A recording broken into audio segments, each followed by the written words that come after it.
Magandang umaga po sa ating lahat. Narito ang weather update para sa araw ng Huwebes, March 6, 2025. Wala pa rin naman tayong minomonitor na anumang bagyo or low pressure area sa loob at labas ng ating Philippine Area of Responsibility. Pero meron po tayong nagbabalik. Ito po yung northeast monsoon or ang hanging amihan na umiiral dito sa may extreme northern Luzon. Inaasahan po natin ito na po yung huling bugso ng northeast monsoon at hindi na rin po ito kasing lamig ng mga nakaraang bugso po natin. Itong northeast monsoon natin ay possible bumaba po ang kanyang epekto hanggang dito sa main northern Luzon. At dahil po dito, possible din po ang maulan na weekend dito po sa may Cagayan Valley, pati na rin sa eastern section ng Central Luzon, dulot po ito ng shear line.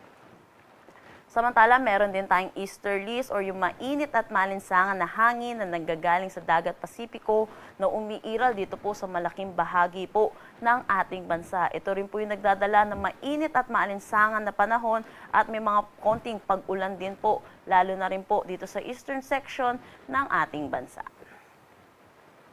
Para naman sa magiging panahon natin ngayong araw, inaasahan natin yung epekto ng northeast monsoon dito sa may Batanes. Inaasahan natin makakaranas sila ng maaliwalas na panahon na may mga isolated na mga pag-ambon. For Metro Manila and the rest of Luzon, inaasahan naman natin ang maaliwalas na panahon. Pero magiging mainit at malinsangan po ang ating tanghali hanggang hapon na may tsansa ng mga panandaliang pag-ulan dulot ng mga localized thunderstorm pagdating sa hapon at sa gabi. Agwat ng temperatura for Metro Manila, 25 to 34 degrees Celsius. Lawag, 24 to 31 degrees Celsius. For Tugigaraw, asahan natin ng 24 to 33 degrees Celsius. Baguio, 17 to 25 degrees Celsius. For Tagaytay, 22 to 31 degrees Celsius. At Legazpi, 25 to 31 degrees Celsius.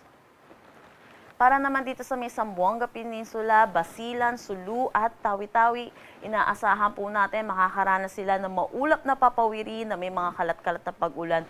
Dulot po ito ng epekto ng easterlies. Para naman dito sa may Palawan, Visayas at nalalabing bahagi ng Mindanao, inaasahan pa rin din po natin ang mainit at maalinsangan na tanghali hanggang hapon at mataas na tsansa ng mga localized thunderstorm pagdating sa hapon at sa gabi. Agwat ng temperatura for Calayan Islands at Puerto Princesa, 25 to 33 degrees Celsius. Dito sa may Iloilo, 25 to 33 degrees Celsius. For Tacloban, Cebu at Cagayan de Oro, 25 to 31 degrees Celsius. Zamboanga, 25 to 32 degrees Celsius. At Davao, 24 to 32 degrees Celsius. Dulot po ng bugso nitong northeast monsoon ay meron na tayong nakataas na gale warning dito po sa may Batanes. Kaya pinapaalalahanan po natin ang mga kababayan po natin, lalo na po yung mga sasakyang maliit pandagat na delikado po pumalaot dito po sa may Batanes area. Para naman po sa ating heat index, ang highest computed heat index po kahapon, March 5, 2025, ay dito po sa may Birac, Catanduanes with 43 degrees Celsius.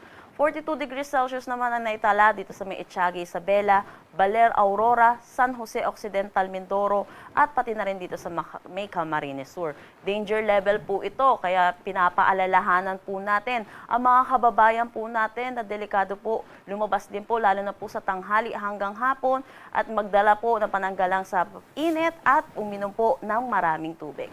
Sa Metro Manila, naglaro po ang ating heat index between 39 to 40 degrees Celsius, particularly dito po sa may Naiya at dito sa Science Garden, which is nasa may Quezon City.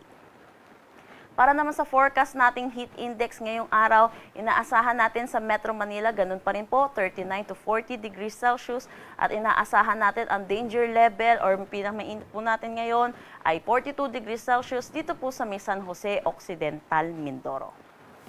Ang sunrise mamaya ay 6:10 a.m. at ang sunset mamaya ay 6:05 p.m.